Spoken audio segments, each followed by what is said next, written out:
தான் ஆரம்பத்தில் உங்களை வளர்த்து விட்டுருப்பான். அவன் தான் நல்லதுக்கு சொல்லியிருப்பான். அவன் தான் ஒரு வண்டி இன்னொரு வண்டி போடுறதுக்கு அவன் தான் உங்களுக்கு சொல்லியே இருப்பான். அவன் சொல்லி தான் பரவாயில்ல நல்லவங்களா இருக்காங்க நம்ம அப்படின்னு சொல்லி தான் நம்பிக்கையில் வேலை செஞ்சுருப்போம். சரியா? இன்னைக்கு அவன் தான் வந்து திரும்பி நிற்கிறான் நமக்கு எதிராக. அவன் ஒருத்தன் பண்ணுற வேலை தான். ஆனால் அவன் ஒருத்த சரின்னு சொன்னான்னா இந்த வாடகை வர்றது கமிஷன் வருது அதெல்லாம் இப்போ அவனுக்கு என்னன்னா கௌரவ பிரச்சனை ஆகி போச்சு. நம்மளை விட்டு நம்ம இது பண்ணாமல் பண்ணிட்டாங்கன்னு கௌரவ பிரச்சனை ஆகி போச்சு.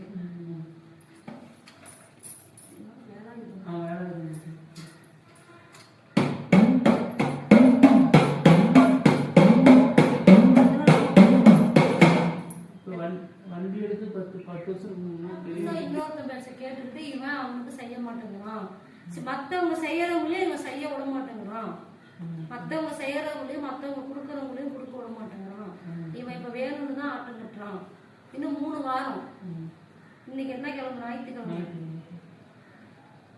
3 வாரம். 3வது வாரம் அந்த இடத்துல தொழில நடக்கிற பிரச்சனையை சரி பண்ணி அந்த இடத்துல பழைய மாதிரி இந்த புது வண்டிக்கும் சரி பழைய வண்டிக்கும் சரி நல்லபடியா வாடகை வந்து அந்த இடத்துல பழைய மாதிரி அந்த தொழில் நடக்கும். இன்னும் 3 வாரம். 3 வாரத்துல அந்த பிரச்சனையை நகர்த்தி கொடுத்துட்றேன். ஐயனவரோட மனைவிய 3 வாரம் ஒரு விளக்கு போட சொல்லு.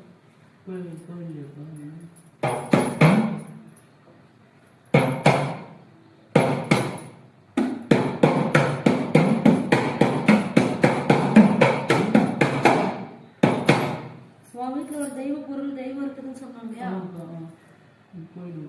சரியா? அந்த கோயில் வீட்டுலயே விளக்கு போட சொல்லி. பொம்பளைங்க உள்ள போலாம். இன்னொருத்த பேச கேட்டுக்கிட்டு இவன் அவனுக்கு செய்ய மாட்டேங்கிறான். மற்றவங்க செய்யறவங்களையும் இவன் செய்ய விட மாட்டேங்கிறான். மற்றவங்க செய்யறவங்களையும் மற்றவங்க கொடுக்கறவங்களையும் கொடுக்க விட மாட்டேங்கிறான். இவன் இப்ப வேணும்னு தான் ஆட்டம் கட்டுறான். இன்னும் 3 வாரம். இன்னைக்கு என்ன கிழமை? ஞாயிற்றுக்கிழமை. 3 வாரம்.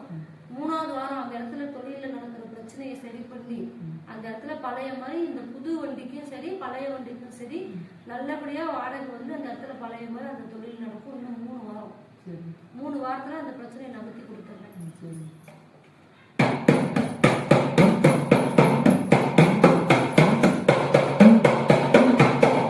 3 வாரம். ஐயனவரோட மனைவிய 3 வாரம் ஒரு விளக்கு போட சொல்லு.